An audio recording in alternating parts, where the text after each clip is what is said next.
This is a short demonstration of the Outlook to Innovator integration from Matrix. So we're inside Outlook. We have a tab for Aras Innovator. We connect to the particular database that we're interested in,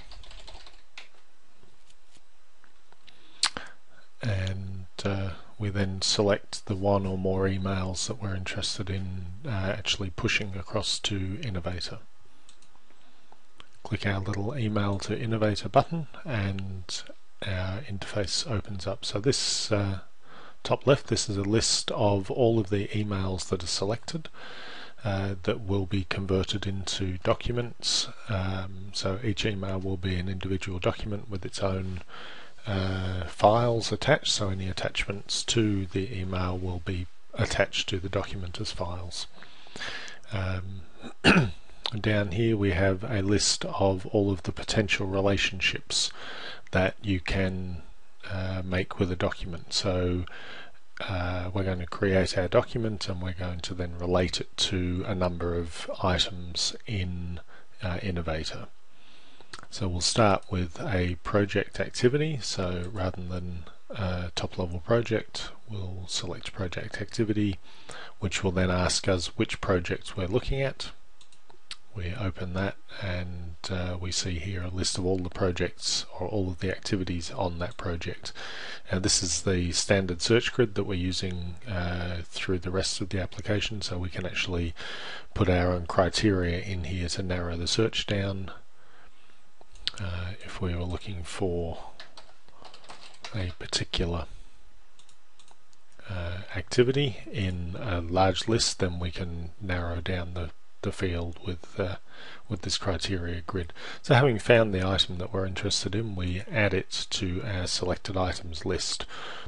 So what we're going to do is we're going to build up the list of all of the items that we're going to relate our new document to. So we're going to relate it to a part,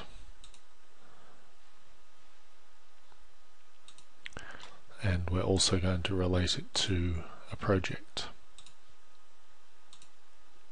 If we've decided in actual fact we got something wrong, we don't want to relate it to one of the parts that we've done, we can select that and remove it from the list so we don't have to start again. Now you'll notice on here that we have search automatically, so when we select these relationships it goes and gets all of the data that matches the criteria for that part, which in this case, or that item, which in this case is every single record. Now you can imagine if you have a lot of records in your database, you may not want it to search automatically. In that situation, just uncheck the search automatically and you can fill in the grids, the criteria grid up here for the things that you're interested in. So let's say we're looking only for resistor items, we can search this way. Now, when the document is created, it will be created with a document classification. Now, the standard default classification is simply email. That may not be all that much use to you, in which case you can open the actual classification structure from your version of Innovator, select the one that you want, and that will be applied to this document. So we can see what we're doing. We're building we're going to create this document and we're going to attach it to these three items. We could create an orphan document. We could create an orphan document if we needed to, which would simply ignore anything over here. So if you've got an email that you want to move across but you don't want it to be specifically related to any particular item, then simply don't select the items and use create orphan document. So we'll create the document now. It comes up with an opportunity for us to edit the title. If the existing title of the email isn't appropriate for searching down the track, then give it a new title. You can also put comments in here that will be saved with the document. This is limited at the moment to 512 characters, but could be extended to more if that was necessary. So we've sent that off to create our documents. We see here we've completed processing. One of the visual cues for that is that the selected items list will clear, and we're done. So if we have a look now at Innovator itself, and we have a look in our documents, we should find that document that we're interested in here, and we can see that the classification that we specified is nominated.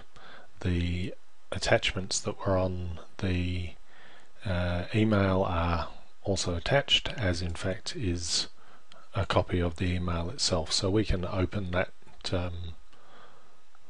copy of the email, download it from the website, and that will actually open the email in its original format with all of the attachments, etc., that you could reply directly from.